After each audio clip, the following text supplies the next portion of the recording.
Okay बच्चों, तो आज स्टार्ट करते हैं क्लास 11th का फिजिक्स। ठीक है, काफ़ी दिन से वीडियो अपलोड नहीं कर रहे थे, तो आज हम 11th का जो बचे हुए पोर्शंस हैं उनमें डिस्कस करते हैं। आज हम कुछ नए न्यूमेरिकल्स जो प्रीवियस ईयर में कई बार एग्जाम में आए हुए हैं, आईआईटी जेईई नीट में, उनको डिस्कस करेंगे। पहले उनके कंसेप्ट को समझते हैं, फिर कुछ न्यूमेरिकल्स लेके उनको दिखाते हैं कि कैसे सॉल्व किया जाता है। उसके बाद हम आपको बताएंगे कि और भी क्वेश्चंस को कैसे डिजाइन कर किया जा सकता है और आप खुद डिजाइन करके बहुत सारे क्वेश्चंस को सॉल्व कर सकते हो। ठीक है, तो कंसेप्ट समझने से पहले अगर आपने 2 वीडियो क्लास 11 का नहीं देखे हैं तो प्लेलिस्ट में जाके आप वहां से जो है पहले उन 2 वीडियो को देखो, उसके बाद ये देखोगे तो आपको बहुत अच्छे से समझ में आएगा। अगर नहीं देखे हो तो यहाँ से भी देखोगे तो समझ में आ जाएगा। और अभी तक चैनल को आपने सब्सक्राइब नहीं किया है तो आप चैनल को सब्सक्राइब कीजिए और वीडियो पसंद आए तो इसे लाइक करके अपने दोस्तों के साथ शेयर करते हैं। ठीक है, तो चलिए शुरू करते हैं। ओके बच्चों, तो अब देखो हम यहाँ पे लिखे हुए हैं एंगल इक्वल टू आर्क अपन में रेडियस। तो आर्क क्या होता है? आर्क भी एक लेंथ होता है, ध्यान से समझो। लेंथ, तो इसका मतलब ये लेंथ है। ठीक है बच्चों, और रेडियस, रेडियस भी लेंथ है। ठीक है, तो लेंथ लेंथ कैंसिल होके 1 बच गया। तो इसका मतलब एंगल का जो डायमेंशनल फार्मूला होता है वो डायमेंशन लेस होता है। डायमेंशन लेस या आप 1 कह सकते हो। ठीक है, डायमेंशन लेस मतलब कि m power 0, l power 0 and t की पावर 0। ठीक है, अब एक चीज समझो, एंगल, अब साइन कॉस टेन ये जो बीच में लिखा रहता है ये एंगल ही होता है। तो ये सब क्या है? Dimensionless. Sine cos tan cot sec cosec ये सब क्या है? एंगल है। ठीक है, अब बात आ जाता है बच्चों यहाँ पे कि अगर ट्रिग्नोमेट्रिक रेशियो की बात करें तो मान लो जैसे हमने साइन थीटा लिया। साइन थीटा क्या होता है? l अपॉन में h, लेंथ l अपॉन में h। ठीक है, तो ये भी लेंथ होता है। परपेंडिकुलर अपॉन में हाइपोटेनस, परपेंडिकुलर भी क्या होता है? लेंथ ही होता है। हाइपोटेनस भी क्या होता है? लेंथ ही होता है। तो लेंथ अपॉन में लेंथ, तो इसका मतलब साइन थीटा एंड ये भी क्या है? एक डायमेंशन लेस क्वांटिटी है। तो टी रेशियो, टी रेशियो का मतलब trigonometric 6 sine theta cos theta cot theta and sec theta cosec theta. ठीक है, ये सब क्या होंगे? टेग्नोमेट्रिक रेशियो हैं और इनका डायमेंशन क्या होता है? ये सब चाहे साइन थीटा हो जाए, कॉस थीटा हो जाए, कॉट थीटा हो जाए, ये सब क्या होंगे? ये सब साइन थीटा, इनका डायमेंशन क्या हो जाएगा? डायमेंशन की अगर बात करें हम बच्चों तो ये डायमेंशन हो जाएगा m power 0, l power 0, t power 0। आप इसे 1 भी कह सकते हो। ठीक है, कॉट थीटा, कॉट थीटा की बात करें अब ये सिर्फ इन 2 की ही बात नहीं कर रहा हूँ, पूरे साइन के जितने भी हैं trigonometric, sine theta cos theta cot theta tan theta sec theta cosec theta, ये सब डायमेंशन लेस हैं क्वांटिटी। ठीक है, इनके डायमेंशन 1 होंगे या m power 0, l power 0, t power 0। ठीक है, तो ये बात समझ में आ गया। अब बात करते हैं कुछ और भी, जैसे अब इनको हम रब कर देते हैं बच्चों। ठीक है, तो ये देखो, अब अगर हम बात करें जैसे कि लॉग, लॉग के साथ यहाँ पे जो भी लिखा रहता है वो क्या होगी? सब डायमेंशन लेस होते हैं। ठीक है, ये डायमेंशन लेस है। ठीक है, e की पावर x एक्सपोनेंशियल फंक्शन के ऊपर जो भी लिखा है वो सब क्या होंगे? डायमेंशन लेस होंगे। ठीक है बच्चों, क्या है? ये सब डायमेंशन लेस है। तो ये 2 भी याद रखना है। अब कुछ न्यूमेरिकल्स करते हैं। ठीक है बच्चों, चलो इसे रफ कर लेते हैं और न्यूमेरिकल्स करते हैं। ओके, तो अगर आप उतार लिए हो तो ठीक है, नहीं उतारे हो तो आप वीडियो को पॉज करके इसको कॉपी कर लो। ठीक है, और कोई भी वीडियो, आप कोई भी कुछ चीज़ सीख रहे हो तो आप कॉपी और पेन जरूर लेके बैठो, आप उसे लिखते रहो, करते रहो, तो आपको बहुत अच्छे से समझ में आएगा। ओके, तो अब क्वेश्चंस करते हैं। जैसे एक दिया हुआ है कि ये देखो P इक्वल टू दिया है, P इक्वल टू दिया है अल्फा अपॉन में बीटा, अल्फा अपॉन में beta exponential e to power minus के अल्फा जेड अपॉन में के थीटा, अपॉन में के थीटा। ठीक है, यहाँ पे अल्फा बीटा क्या है? ध्यान देना, alpha and beta are constant. Alpha beta क्या है? Are constant. ठीक है, आर कांस्टेंट। और जेड क्या है? जेड एक डिस्टेंस है, जेड डिस्टेंस है। और बच्चों के वोल्टेज मेन कांस्टेंट है, के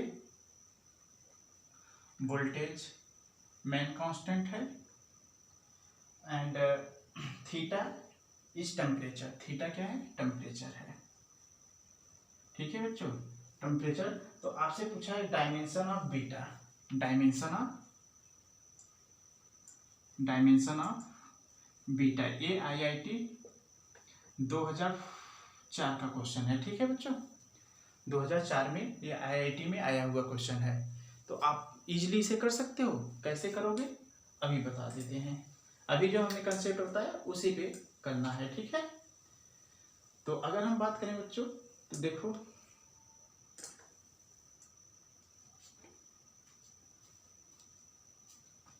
तो अब यहाँ पे किसी भी, हमने आपसे बोला कि किसी भी पावर पे डायमेंशन क्या होता है, किसी भी पावर का डायमेंशन बच्चों, जैसे ये पावर है एक्सपोनेंशियल फंक्शन, तो अगर हम अल्फा जेड अपॉन में के थीटा का डायमेंशन पूछें तो आप बता सकते हो क्या है, m power 0, l power 0, t power 0। ठीक है बच्चों, तो अब यहाँ से z तो पता है हमें क्या है, k पता है। अगर हम अल्फा इक्वल टू लिखे तो इसे 1 भी लिख सकते हो, तो अल्फा इक्वल टू इधर मल्टीप्लाई करोगे k थीटा अपॉन में z। अब आपको k थीटा अपॉन में z, तो अल्फा k क्या है, बोल्टेजमेंट कांस्टेंट। k क्या है बच्चों, बोल्टेजमेंट कांस्टेंट। तो अब वोल्टेजमेंट कांस्टेंट कैसे निकालोगे, तो आपको अगर नहीं पता तो P भी इक्वल टू के RT के थीटा। ठीक है, टेम्परेचर, तो P प्रेशर होता है। ठीक है बच्चों, P क्या होता है, प्रेशर होता है। तो P प्रेशर को हम कैसे लिखते हैं, फोर्स अपॉन में एरिया, फोर्स ml T के पावर -2। ठीक है, ml T के पावर -2 फोर्स अपॉन में एरिया L2 और ये वॉल्यूम LQ और ये theta equal to K theta. ठीक है बच्चों, तो ये कैंसिल हो जाएगा, तो m L इनवर्स T के power -2 and LQ equal to K theta. ठीक है बच्चों, तो ये क्या हो जाएगा, m L2 T के पावर -2 एंड थीटा के पावर 1 इक्वल टू के का डायमेंशन हमें पता चल गया। ठीक है बच्चों, के का डायमेंशन पता हो गया, तो यहाँ पे रख लेते हैं, तो अल्फा का डायमेंशन क्या हो जाएगा, m L2 T के पावर -2 थीटा के पावर -1 और ये थीटा ही रहेगा। टेम्परेचर को हम ऐसे ही लिख रहे हैं और अपॉन में ये क्या है, डिस्टेंस, तो L, तो ये L से L कैंसिल, ये थीटा से ये कैंसिल हो जाएगा, तो अल्फा की वैल्यू आ जाएगा ml T के पावर -2। ठीक है बच्चों, अब जो है ये P क्या है, यहाँ पे अगर बात करें हम तो P के बारे में हमें गिवन है, तो हम निकाल देते हैं प्रेशर। ठीक है, P है हमारा प्रेशर। तो अब हमें डायमेंशन इधर का रफ कर लेते हैं, ये वाला पोर्शन इसको रफ कर देते हैं। ठीक है, ये पोर्शन रफ करके निकाल लेते हैं। तो डायमेंशन अल्फा पान में बीटा इक्वल टू, ये पूरा तो डायमेंशन कांस्टेंट 1 हो जाएगा, मतलब डायमेंशन ऑफ अल्फा पान में डायमेंशन ऑफ बीटा, तो equal to dimension of P.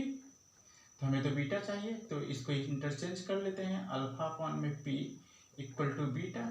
तो अल्फा तो हमने अभी निकाला, क्या आया है, m L T के पावर -2 और प्रेशर, अभी प्रेशर भी हमने निकाला था, क्या, m L इनवर्स और T के पावर -2 इक्वल टू बीटा।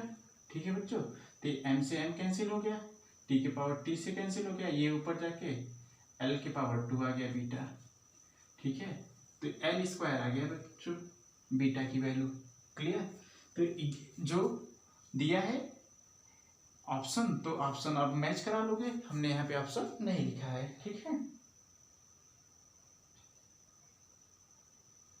ठीक है बच्चों, तो अब अगला क्वेश्चन करते हैं, इसे रब करते हैं।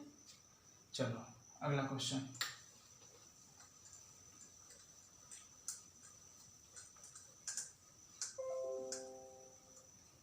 बच्चों अगला क्वेश्चन है कि ये भी जेई का क्वेश्चन है, ये जेई 2000 का क्वेश्चन है।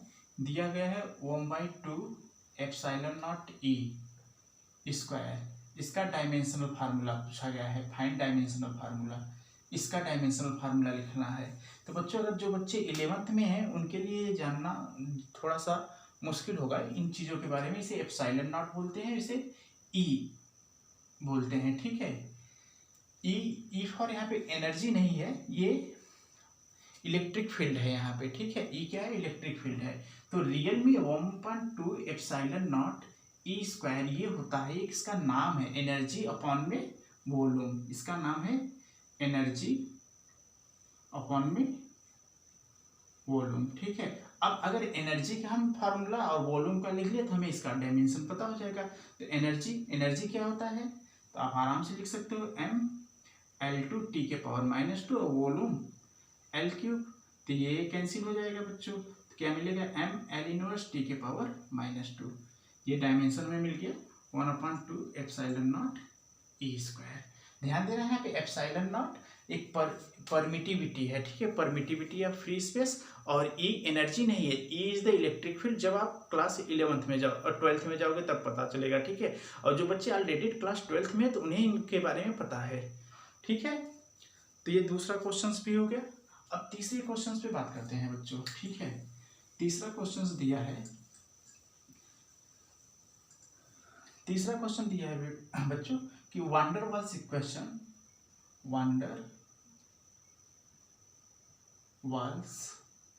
इक्वेशन गिवन है P प्लस A अपॉन में V square and V minus B equal to RT, ठीक है बच्चों।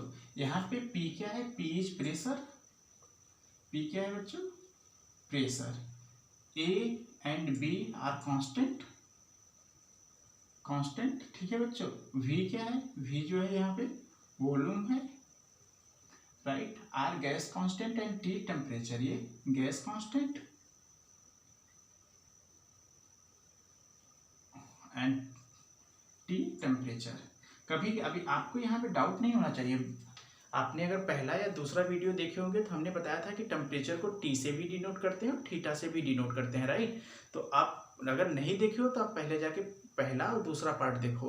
और अगर ये वीडियो आपको समझ में आ रहा है और आप चाह रहे हो कि और ज़्यादा हम इस पर क्वेश्चंस कराएं तो आप कमेंट बॉक्स में ज़रूर लिखो, अपने सजेशन ज़रूर दो, ठीक है बच्चों। तो अब यहाँ पे पूछा है find the dimensions of A and B, ठीक है। देखो एग्जाम में ये PMT में पूछा हुआ था, नीट के एग्जाम में। तो एग्जाम में सिर्फ A का डायमेंशन पूछा हुआ है, तो हम यहाँ पे A और B का दोनों निकालते हैं। और कभी कभी A अपॉन में B का भी डायमेंशन पूछ लिया जाता है। तो यहाँ पे हम 3-4 क्वेश्चन इसी से डिस्कस कर लेंगे, ठीक है बच्चों। तो अगर देखो V वॉल्यूम है, वॉल्यूम के साथ कुछ हमने बताया था सेम क्वांटिटी के चीज़ों को ऐड किया जाता है, सब्ट्रैक्ट किया जाता है। फोर्स को फोर्स के साथ ऐड किया जाएगा, प्रेशर को प्रेशर के साथ, वेलोसिटी को वेलोसिटी, डिस्प्लेसमेंट को डिस्प्लेसमेंट, वर्क को वर्क, एनर्जी को एनर्जी। तो V में से अगर कुछ चीज़ को सब्ट्रैक्ट किया गया है तो मतलब वो भी क्या रहा होगा? वॉल्यूम रहा होगा। तो इसका मतलब V का डायमेंशन इक्वल टू V का डायमेंशन और V मतलब L3, ठीक है। B का डायमेंशन पता हो गया बच्चों। अब यहाँ पे प्रेशर के साथ ये क्वांटिटी ऐड है, तो अगर ये प्रेशर है तो ये भी क्वांटिटी क्या रहा होगा? प्रेशर रहा होगा।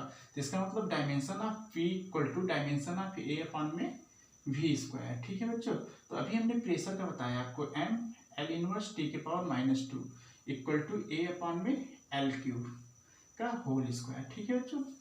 तो जैसे ही हम यहाँ पे mL इनवर्स T के पावर -2 इंटू L6 इधर मल्टीप्लाई कर दिए तो डायमेंशन ऑफ A यहाँ से मिल गया mL के पावर 5 T के पावर -2, ठीक है। तो A का भी डायमेंशन पता चल गया। अब कभी कभी बच्चों A अपॉन में B पूछ लेता है, A अपॉन में B का बताओ। तो A की डायमेंशन हमें पता हो गया है, V का तो डिवाइड कर लेते हैं B का, ठीक है। तो A अपॉन में B इक्वल टू mL के पावर 5 T के पावर -2 अपॉन में L3, ये कैंसिल हो जाएगा। तो mL2 T के पावर -2, ठीक है बच्चों। तो ये हमें यहाँ से वंडर वाल्स से इस टाइप से क्वेश्चंस आ जाते हैं बच्चों। 1-2 क्वेश्चंस और करा लेते हैं, ठीक है, ज़्यादा लंबी वीडियो ना हो। तो आप देखो इसे पूरा, एक क्वेश्चंस और कर लेते हैं, ठीक है, ताकि हमें पूरी अच्छी कंसेप्ट समझ में आ जाए। एक क्वेश्चन और है कि अगर हम alpha equal to f upon में बीटा साइन बीटा t, ठीक है, और हम आपसे पूछे find dimension of alpha and beta, find dimension formula of alpha and beta. तो बेटा ये देखो, ये क्या है, एंगल है, तो बीटा टी, इसका डायमेंशन क्या होगा, m0 l0 t0। तो बीटा का डायमेंशन मतलब इसको 1 भी लिख सकते हैं, 1/में टी का डायमेंशन। तो बीटा का डायमेंशन बच्चों पता हो क्या, टी के पावर -1। इसे आप ऐसे भी लिख सकते हो, कोई डायरेक्ट नहीं है, ठीक है, ऐसे भी लिख सकते हो, राइट। किसी किसी बुक में ऐसे लिखा रहता है। अब आपको क्या चाहिए बच्चों, अब आपको चाहिए, अब यहाँ पे देखना, ये F क्या है, फोर्स है, राइट, और अल्फा बीटा एक कांस्टेंट है।